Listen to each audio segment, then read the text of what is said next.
take inventory, and confirm that you received it and actually took action with it.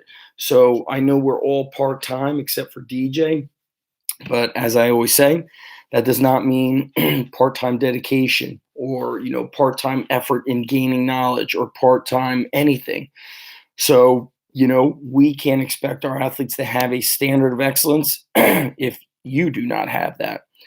Okay, so he's read a couple of the books that I like to share with our coaches.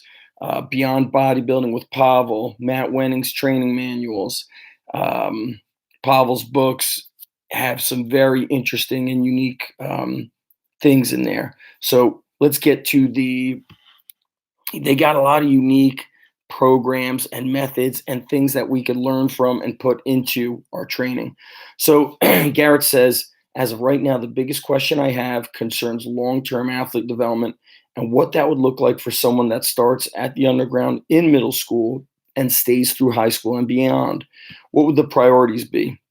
And is there anything you've learned or seen recently that has changed your viewpoint in the past 2 to 4 years? Looking forward to coming down to Manasquan. I'm fired up for the rest of the internship process. First of all, what's interesting about Garrett is he has a CSCS. He has a full-time job.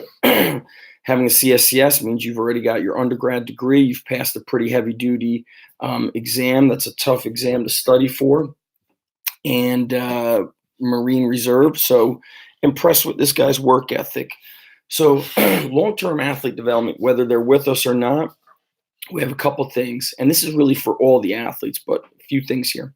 Number one, overall athleticism is what we're always trying to build with middle school athletes and high school, but middle school, definitely. The last thing I'm worried about is squatting, deadlifting, spinal loading. In fact, one of my big rules at the underground is we do not spinal load a middle school athlete. So we do not put a bar on their back or do deadlifts with them, although we will do farmer walks. We just don't want them to be crazy heavy, but we're not spinal loading because they have not gone through what's called peak height velocity during their puberty time, during their puberty phase, meaning they have not gone through this big growth spurt.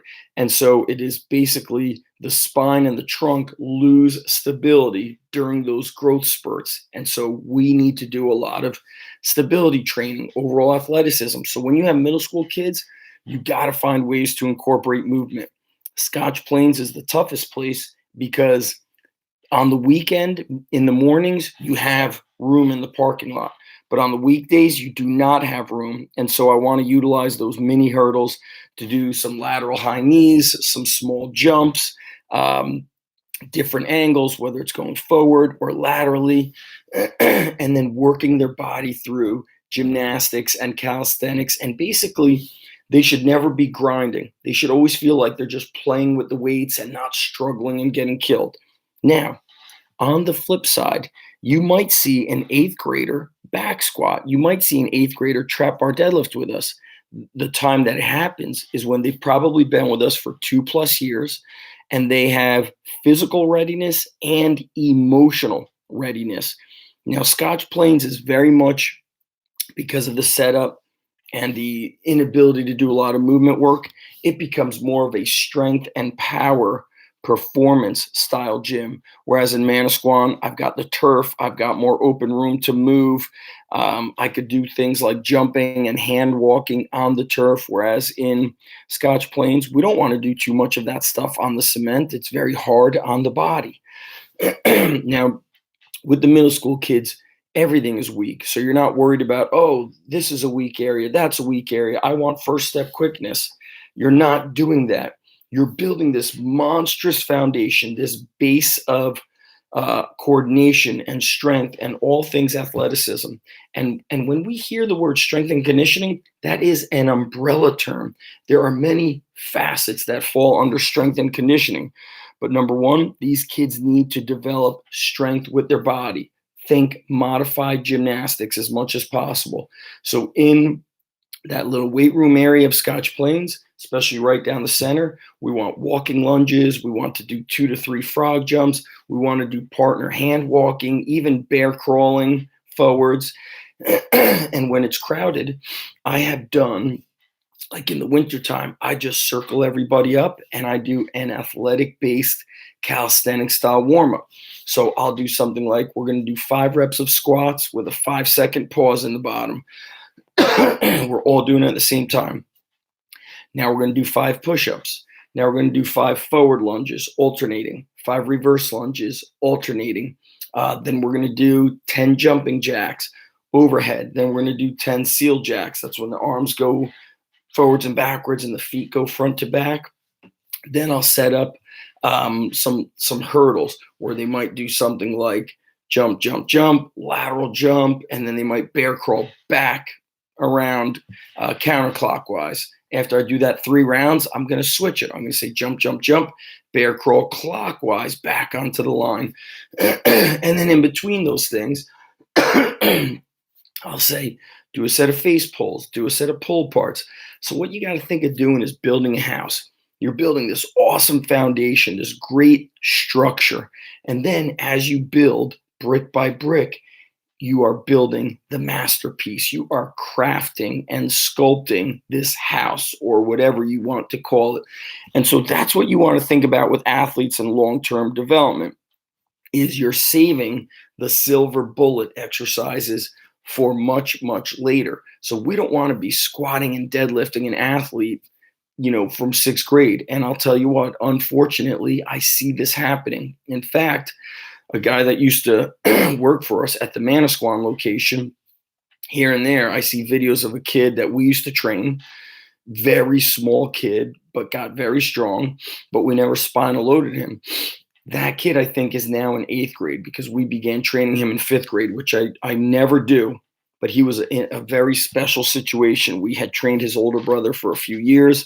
The kid got basically scared during a wrestling match. He was basically choked. They had to take him to the hospital, and it scared the kid. And the father basically begged me to train the kid and to build his confidence.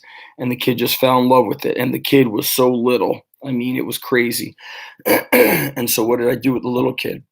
Hand walking, rope climbing, very light sandball and medicine training, very light band work, calisthenics and light sleds, and of course movement work, skipping, galloping, jogging.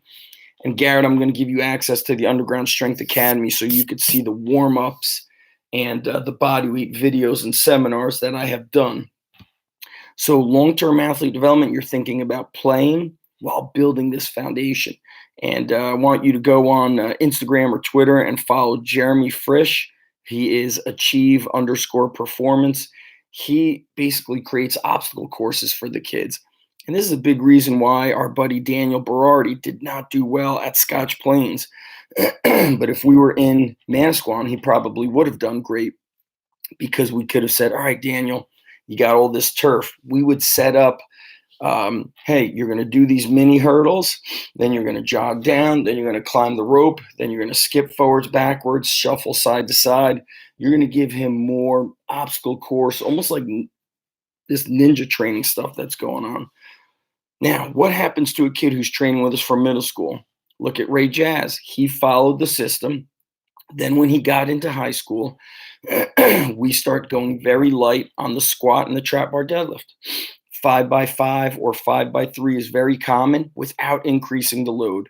Same weight. If anything, I'm changing the tempo, a slow eccentric, a slow concentric, pausing. There's no struggle involved.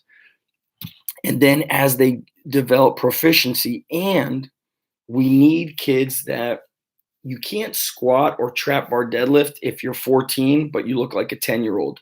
Daniel Berardi, almost turning 13. He's a month away, but he looks like a 10-year-old. He weighs 70 pounds.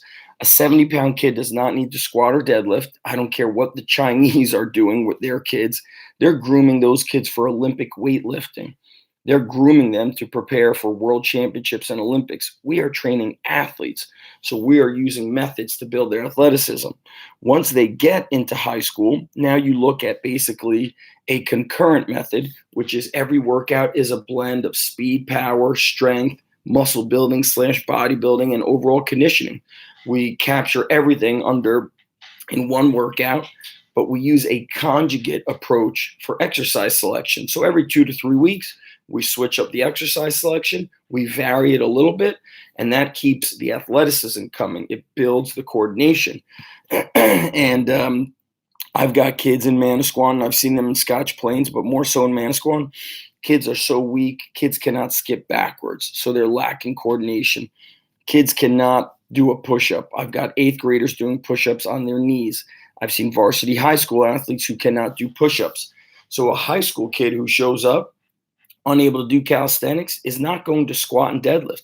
He's going to do calisthenics, band work, sled work, dumbbells, and kettlebells. He will not touch a barbell, or she will not touch a barbell until they develop proficiency, they develop a base. So all training is like going to school. So we have to go to preschool, then elementary school, middle school, high school, college. So if a high school kid shows up with no training background, you take him into the preschool mode, which is, and I'll send you, or I'll attach a PDF. We have introductory workouts. That's kind of level 1. Intermediate workouts, level 2. Advanced workouts is what you see on Wodify. That's where we want them to be. And basically at my gym in Manasquan, DJ does it a little differently. He puts the workouts on the whiteboard for the middle school kids. I just go by the Wodify workout, and if it says box squat for 5 sets of 3, the middle school kids are going to do a kettlebell, dumbbell, or sandbag or sandball squat for 5 sets of 6. If it says jumps for 3, they're all going to jump for 3. So yesterday the guys did box squats. Middle school kids did a goblet squat variation. Yesterday it said bench press for 5x3. Middle school kids did dumbbell bench for 5x6. Some of them did floor press for 5x6. Some of our advanced middle school kids did kettlebell bench for 5x6. So I just bump up the reps to build some muscle and encourage lighter weights. So the key is they're never struggling, and you're building that athleticism. And then what happens outside the gym is crucial. Are they playing multiple sports? Do they play outside with their friends? Athleticism is going to come from doing all of those different movement patterns in sport. And then training with us is going to boost strength, boost coordination, boost confidence, boost the speed and power, even at the young age. And what's important is these middle school kids, when they go through a growth spurt, they will lose coordination unless we train them properly to keep that intramuscular coordination going. And so when somebody lacks coordination and they're like, oh, I'm just not coordinated, I know why they're not coordinated. Their muscles are weak. Their muscles do not know how to fire. Their muscles do not know how to react and rebound, so on and so forth. So I'm going to give you a couple things, Garrett. Access to the Underground Strength Academy.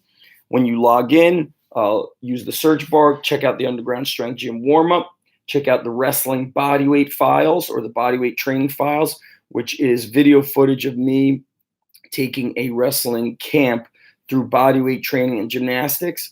And it's going to give you a real good idea of things we want to incorporate with all athletes, not just middle school. And I'll give you the PDF for what people will get, coaches would get, come through a live certification. So that should help you, my friend. Look at guys like Ray Jazz, Matty Maserati. Once those guys are training with us through high school, through college and beyond, once they get to that later high school, college years, we work on those weak points more and more. And we go by the Wodify workout as a framework, and then we make adjustments as necessary. All right, big dog. Hope that helps. Enjoy.